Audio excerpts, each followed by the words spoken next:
अस्सलाम वालेकुम। आज हम डिस्कस करेंगे स्टूडेंट्स के लिए या अनएम्प्लॉयड लोगों के लिए कि जो अभी यूनिवर्सिटी में हैं या कॉलेज में हैं या अभी जॉब स्टार्ट कर रहे हैं या ढूंढ रहे हैं और वो किसी सूरत में उनको कोई ज़रूरत पड़ती है। जैसे कि बहुत ज़्यादा केसेस के अंदर अब गवर्नमेंट ऑफ पाकिस्तान जो है वो कह रही है कि आप NTN बनवाएं, यानी कि नेशनल टैक्स नंबर बनवाएं। तो वो उसके लिए अपना नेशनल टैक्स नंबर बनवाते हैं, तो वो उसके बाद किस तरीके से अपनी टैक्स रिटर्न फाइल कर सकते हैं। जाहिर सी बात है कि वो इनकम फ्रॉम सैलरी, उनके पास जॉब नहीं है, वो जॉब तो नहीं कर रहे कि वो इनकम उनके पास सैलरी इनकम हो, ना ही वो अभी कोई बिज़नेस कर रहे हैं, शायद करना चाहते हों या आगे कर लें। तो फिर उस सूरत के अंदर वो किसके अंदर अपनी इनकम को जो है वो डिक्लेयर करें और क्या कहें कि जी हम कहाँ से ये अपना गुज़र बसर कर रहे हैं। ज़ाहिर है वो फादर की इनकम पर कर रहे हैं, तो उसका एक आसान सा तरीका है कि वो इनकम फ्रॉम अदर सोर्सेज के अंदर, ऐसे नहीं है कि वो फादर इनकम लिखा हुआ है, वो इनकम फ्रॉम अदर सोर्सेज के अंदर जो है वो जाएंगे, ठीक है। और वहाँ पे जो है वो अपनी gift income from other sources में गिफ्ट इनकम को जो है वो शो करेंगे।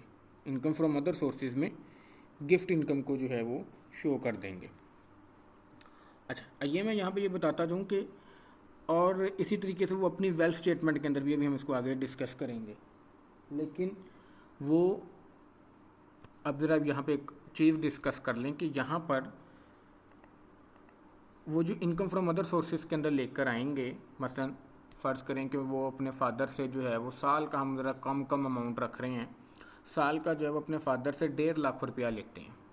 1.5 महीने के कुछ भी ले सकते हैं कि साल में वो अपने फादर से 1.5 लाख रुपया ले रहे हैं, ठीक है। तो उसका दो तरीके हैं कि अब एक तो ये तरीका है कि वो उससे क्रॉस चेक ले लें, अपने फादर से क्रॉस चेक ले लें। अगर वो क्रॉस चेक ले लेते हैं तो वो इनकम फ्रॉम अदर सोर्सेज के अंदर, तो फिर तो वो चार्जेबल टू टैक्स है ही नहीं। वो सिंपली जो है वो gift income from spouse, from father या ब्लड रिलेशन से, और वो आ रहा है क्रॉस चेक के ज़रिए। अगर स्टिल वो ये तरीका नहीं करते तो फिर भी वो इनकम फ्रॉम अदर सोर्सेज के अंदर आ जाएगा, ठीक हो गया। और वो उसमें टोटल इनकम के अंदर वो कैलकुलेट किया जाएगा कि क्या इसके ऊपर टोटल इनकम का बेंच लगता है कि नहीं। टोटल इनकम फ्रॉम सैलरी के लिए जो है वो 6 लैक्स है, और दूसरी कोई भी इनकम है, चाहे वो इनकम फ्रॉम बिजनेस है, इनकम फ्रॉम अदर सोर्सेज वगैरह है, उनके लिए 4 लाख है, ठीक है। कि यानी कि 4 लाख सालाना से ज़्यादा इनकम के ऊपर जो है वो टैक्स पड़ना शुरू हो जाएगा। तो ये एक तो इसका हल ये है कि आप अपने फादर से जो है वो इनकम जो भी ले रहे हैं उसका एक चेक ले लें, जो कि वो 1.5 लाख रुपया आपको साल का उधर जमा करा दें बैंक में। या अगर आप कैश की सूरत में ले रहे हैं और आपको मंथली चेक नहीं मिल रहा, तो आप उसको भी simple income from other sources में शो करा सकते हैं कि हाँ जी ये मेरी दूसरी इनकम आ रही है और मैं ये क्रॉस चेक के ज़रिए नहीं ले रहा, ठीक है जी, नहीं ले रहे क्रॉस चेक के ज़रिए। तो अगर तो वो स्टिल बिलो टैक्स लिमिट है तो उस पर कोई टैक्स नहीं है। तो मैं ज़रा उसकी जो है वो एक तफसील जो है वो आपको बताने लगा कि उसकी टैक्स रिटर्न कैसे फाइल करेंगे। पहले उसकी ज़ाहिर टैक्स रिटर्न फाइल करना कोई मुश्किल काम नहीं, सबसे मुश्किल काम है कि उसकी पहले कैलकुलेशन और वर्किंग की गई हो। तो ये आपको एक्सेल शीट जो है वो आपके सामने नज़र आ रही होगी। Gift from father 1,50,000। House hold expenses, मैं कह रहा हूँ कि अगर आपने 1.5 लाख रुपया लगाया तो ज़्यादा खर्च भी तो किए होंगे, तो हम ये कह रहे थे कि जी 1 लाख रुपया खर्च हो गया। तो जाहिर है एसेट्स में कितना आया, पूरे साल आया कितना था, 1.5 लाख। अच्छा, क्योंकि हम यहाँ पे ये शो करा रहे हैं कि ये हम पहली दफ़ा टैक्स रिटर्न फाइल कर रहे हैं। अगर तो कोई पिछली दफ़ा पहले भी कोई टैक्स रिटर्न आई है तो फिर तो प्रीवियस एसेट्स उस टैक्स रिटर्न के होंगे। लेकिन अगर हम ये कह रहे हैं कि पहली दफ़ा टैक्स रिटर्न फाइल की जा रही है तो इसके एसेट्स हम फर्स्ट टाइम खुद जो है वो डिक्लेयर कर रहे हैं, प्रीवियस एसेट्स। उसको कोई तफसील बताने की ज़रूरत नहीं होती, उसमें बस प्रीवियस एसेट के अंदर हम लिख देते हैं। जब आप टैक्स रिटर्न जिस साल की फ़ाइल कर रहे हैं उसके अंदर तफसील बताई जाती है एसेट्स की। पिछले साल के एसेट्स यानी जो कि उससे पहले के थे, बस उनकी सिर्फ प्रीवियस एसेट्स कह दिया जाता है। अच्छा, अब ज़रा इसको ज़रा करते हैं। अच्छा, इसके बाद मैं बताऊंगा कि अगर पोर्टल के ऊपर भी आप किस तरीके से फ़ाइल करेंगे, उसके बाद मेरी वो वीडियोस भी आएंगी कि पोर्टल के ऊपर किस तरीके से आप इन सारी चीज़ों को फ़ाइल कर सकते हैं। अच्छा जी, 114 एक return of income, simple return of income के अंदर जो है वो हम जा रहे हैं। अच्छा, ये इनकम फ्रॉम सैलरी नहीं है, ये है इनकम फ्रॉम अदर सोर्सेज। अच्छा, इनकम फ्रॉम अदर सोर्सेज जो है वो हम ये कर रहे हैं, ठीक है। अब अगर आप देखें कि हमारी इनकम फ्रॉम अदर सोर्सेज कितनी है, 1.5 लाख है, तो ये हमारी कितनी बन जाएगी साल की। मैं आपको बता रहा हूँ कि ये आपने पोर्टल खोला हुआ, ओपन किया हुआ पोर्टल पे कैसे करेंगे, मैं बिल्कुल उसकी तरह की कैलकुलेशन कर रहा हूँ। आपने अपना FBR लॉगिन किया, आपने अपना NTN बनवाया था, अपने आपको रजिस्टर कराया था, ठीक हो गया। उसके बाद आपने आपने अपना लॉगिन किया, 2021 की टैक्स रिटर्न फाइल करने जा रहे थे, आपने डिक्लेरेशन का फॉर्म ऊपर जो है आ रहा था हेडर के अंदर, नंबर 2 हेडिंग है डिक्लेरेशन का, उसको ओपन किया, उधर आ रहा है नॉर्मल रिटर्न को आपने ओपन किया। उसके बाद आप सेकंड, पहला इनकम फ्रॉम सैलरी है, फिर बिजनेस है, फिर सेकंड या थर्ड में आ रहा है income from other sources. Income from other sources के अंदर आपने लिख देना है कितना, 1.5 लाख, ठीक हो गया। इसके अलावा आपकी कोई और इनकम नहीं है, तो ये कंप्यूटेशन नीचे एक स्लैब आ रहा था, वहाँ पे जो ये शो हो रही होती है ये वाली वर्किंग, ये वहाँ पे शो हो रही होती है, ये मैं उसको शो करा रहा हूँ कि ये IRS का पोर्टल, FBR के पोर्टल पे कैसे काम हो रहा होता है। तो ये वहाँ पे आ रहा होगा कि इनकम फ्रॉम अदर सोर्सेज इसकी 1.5 लाख है, टोटल इनकम भी इसकी यही है, तो टैक्सेबल इनकम कितनी है, 1.5 लाख। तो ये हमने अपनी इनकम के बारे में बता दिया, ठीक हो गया।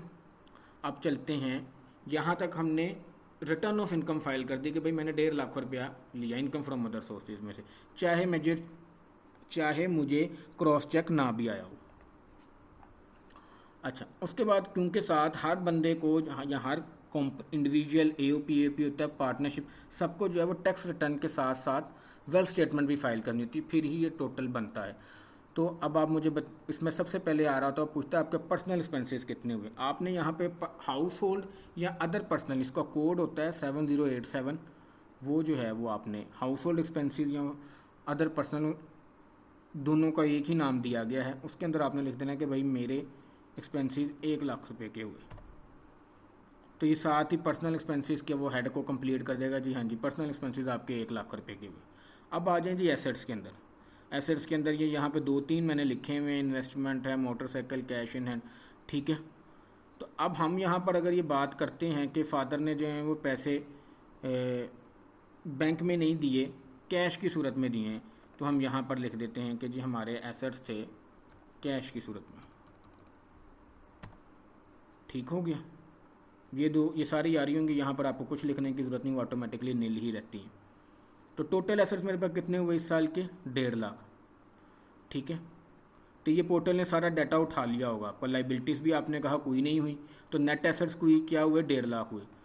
तो अब पिछले साल के एसेट्स कितने हैं, 1 लाख के, ये पोर्टल ने ऑटोमेटिकली डाटा उठा लिया। इसी तरीके से मेरी शीट भी ऑटोमेटिकली डाटा उठा रही है।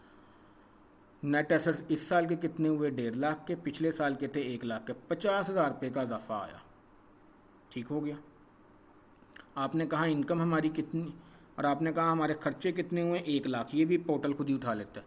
यहाँ पर आपने दोबारा से अपनी इनकम जो है वो लिखनी होती है।